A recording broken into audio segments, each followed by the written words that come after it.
Welcome to another fascinating episode of Psych with Sigmund. Today we're going to explore a concept that has profound implications for our thoughts, feelings, and behaviors: the scarcity principle. This principle suggests that when we perceive something as scarce, we tend to value it more, desire it more intensely, and are willing to go to greater lengths to attain it. But what drives this phenomenon, and how can understanding it help us make better decisions in our everyday lives? Imagine you're at a concert, and your favorite artist is performing. If you know that this is their last tour ever, you'll likely feel a strong urge to attend, even if it means paying a premium price for tickets or traveling long distances. This is because the perceived scarcity of the experience, it's a once-in-a-lifetime opportunity, increases its value and appeal. Similarly, in our daily lives, we often encounter situations where scarcity influences our decisions, whether it's a limited time offer on a product, an exclusive opportunity, or even a sense of time running out. The concept of the scarcity principle has its roots in psychology and economics, dating back to the 1970s. Researchers like Stephen Wurtzel, Jerry Berger, and Harold Kelly conducted experiments demonstrating that people tend to prefer scarce resources over abundant ones, even when the quality or value of the resource remains the same. This effect has been observed in various domains, from consumer behavior to social relationships. One key theory that explains the scarcity principle is reactance theory, proposed by psychologist Jack Bremham. According to this theory, when we perceive that our freedom to choose or access something is threatened due to scarcity, for example, we experience a motivational state called reactance. This reactance drives us to restore our freedom and pursue the scarce resource even more vigorously. Think of it like this: if someone tells you that you can't have something, your natural response might be to want it even more, simply because your freedom to choose has been restricted. Another important framework for understanding the scarcity principle is social exchange theory. This theory posits that our relationships and interactions are based on exchanges of resources, including tangible goods, services, and intangible benefits like social status or emotional support.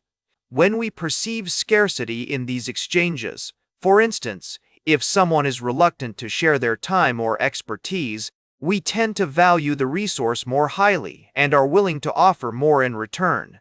Research has consistently shown that the scarcity principle influences our decision-making processes in subtle yet powerful ways.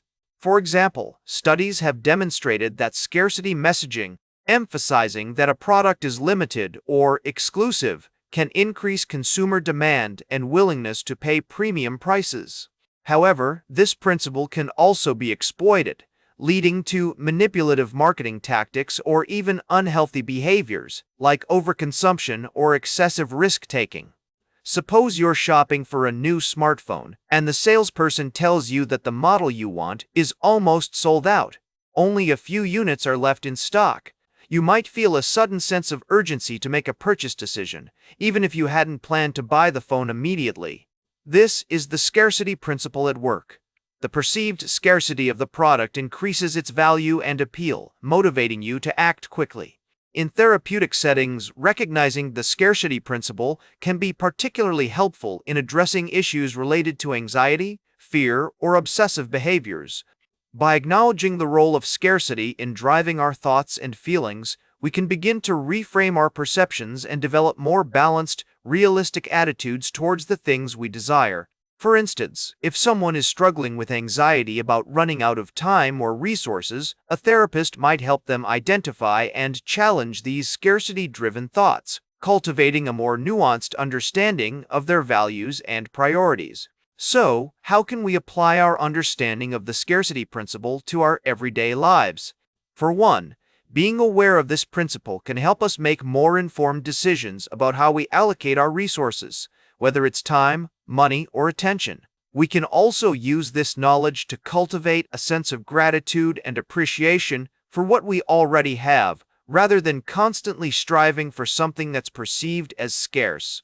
To illustrate this point, consider the concept of mental accounting, which refers to the way we categorize and track our resources mentally. When we perceive scarcity in one area, say our budget is tight, we might feel compelled to make sacrifices or cut back on other expenses.